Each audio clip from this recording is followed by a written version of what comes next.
The music, the costumes, the hair. There's only one ABBA. And after decades of going their own way, For decades, Benny Andersson let the music do the talking, while the world kept asking questions about what really happened inside one of the greatest pop groups ever formed. Benny stayed quiet, composed, and gracious in that distinctly Scandinavian way of his. He smiled at the cameras, sat at the piano, and kept his private life exactly that, private. But now, at 78 years old, something has shifted. The man who helped write some of the most emotionally charged love songs in pop history has finally started speaking with honesty that his fans never quite expected. And at the center of it all is the woman who shared his life, his stage, his name, and ultimately, his heartbreak, Annifrid Lyngstad, known to the world simply as Frida. To understand what Benny has confirmed, you first have to understand where it all began. Benny Andersson was born on the 16th of December, 1946 in the Västerbotten district of Stockholm, Sweden. Music wasn't just something he stumbled into.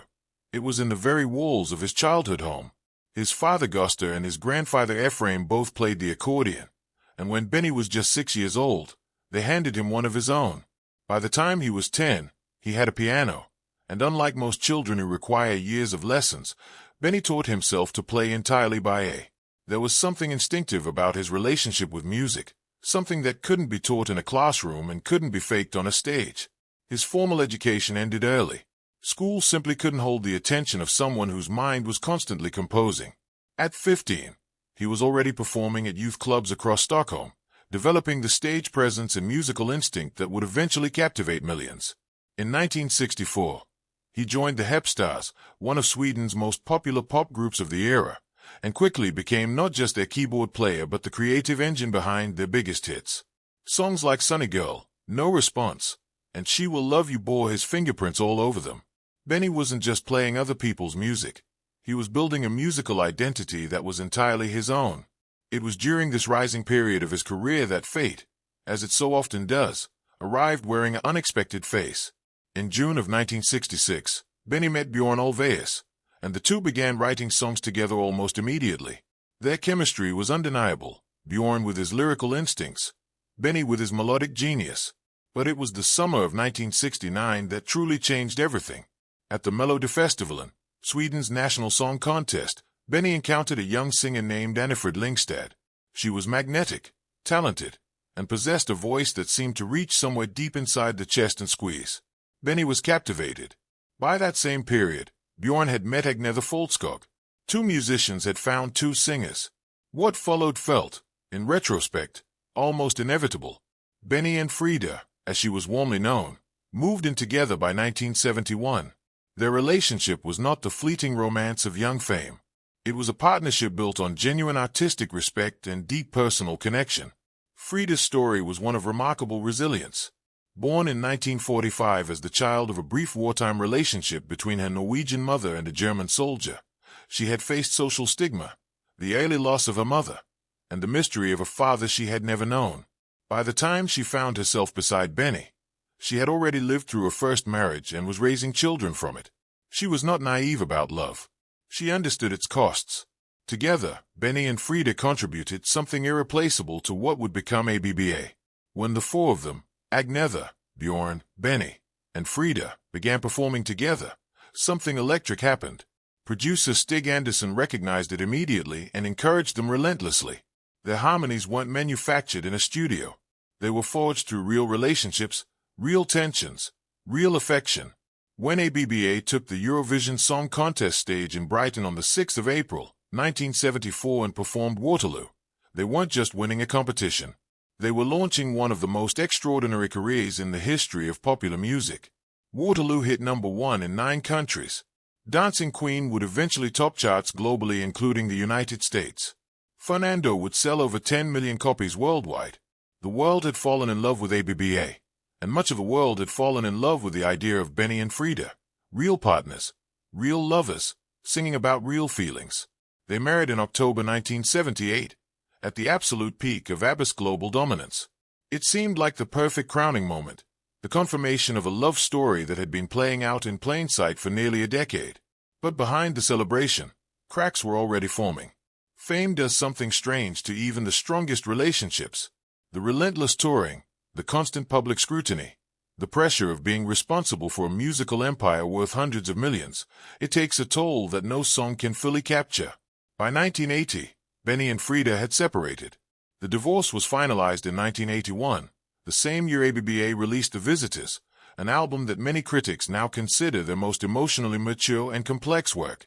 What made the separation even more painful for Frida, by many accounts, was the speed with which Benny moved on. He had already met Mona Norclett, a television producer, and married her in November 1981, the same year his divorce from Frida was completed. Frida had spoken about this period with characteristic honesty in various interviews over the years. She described the long conversations, the tears, the realization that there was no path back. We simply grew out of each other, she said. Breaking up became a necessity. Those are remarkably calm words from someone who had every reason to be devastated, and they speak to a kind of emotional maturity that both she and Benny have always carried, even through their worst moments.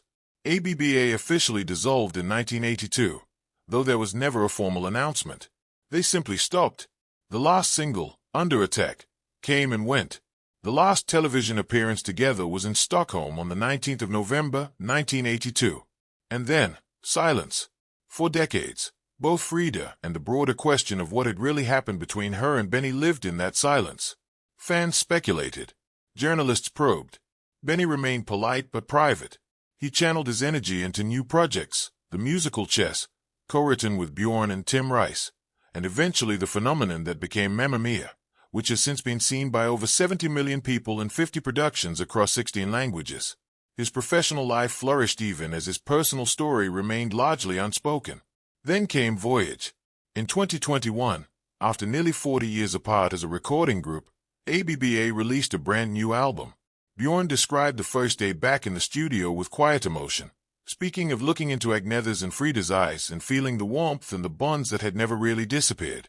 The album led to something even more extraordinary, an ABBA Voyage concert experience in London, where digital avatars of the four members as they appeared in their 1970s prime performed nightly inside a purpose-built arena at Stratford's Queen Elizabeth Olympic Park. It has become a cultural phenomenon, pumping over £300 million into the British economy and selling more than 1 million tickets. ABBA had returned, and the world received them as though they had never left. But it was a moment on the 27th of May, 2025, on the occasion of the concert's 3rd anniversary, that finally told the world what many had long wondered. Benny Andersson, now 78 years old, and Annifrid Lyngstad, now 79, made an unannounced appearance together at the Voyage Arena. The crowd erupted when they spotted the two of them standing side by side in the balcony, a sight that carried the weight of decades. Frida, dressed elegantly in a cream outfit, spoke to the audience first.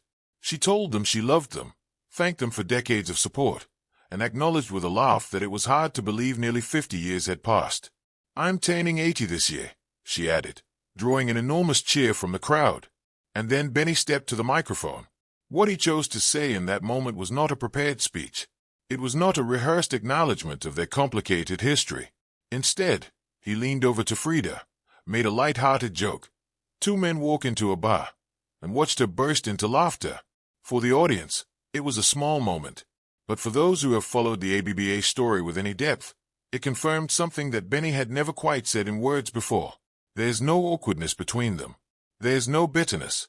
There's something warmer and more enduring than many marriages ever achieve, a genuine, lasting affection between two people who once loved each other deeply, built something extraordinary together, and chose, ultimately, to remain connected to one another through the music and through a quiet, unshakable respect.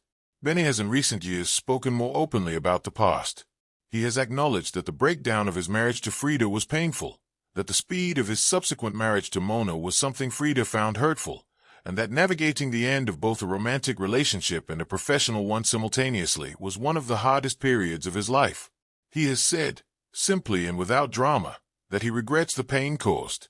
That kind of quiet accountability, offered without fanfare decades after the fact, says more about a man's character than any public performance ever could. What Benny Andersson has confirmed, at 78, is not a scandal. It is not a revelation of hidden secrets or buried drama.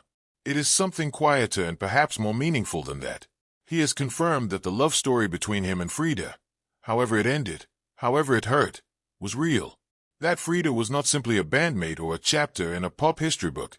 She was the woman who stood beside him during the most extraordinary years of his life, who sang the songs he wrote, who shared his name, and who, even now, can make him laugh on a stage in London in front of thousands of people. He has confirmed that some connections don't end just because a marriage does.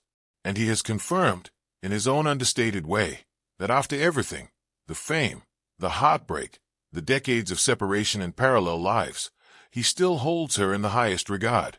Frida, for her part, has found her own peace. After ABBA, she moved to London, then to Switzerland, married into German royalty, survived unimaginable personal tragedy including the loss of her daughter in 1998 and her second husband the following year, and emerged from all of it with a grace that is difficult to fully describe. She has found happiness in Zermatt, Switzerland, and carries herself with the dignity of someone who has genuinely made peace with her story. At 78, Benny Andersson is still at the piano. Mamma Mia returns to Broadway's Winter Garden Theatre for a limited run beginning August 2025, and Ches joins it on the Broadway stage simultaneously, a testament to the enduring strength of a creative partnership between him and Bjorn that has outlasted everything, including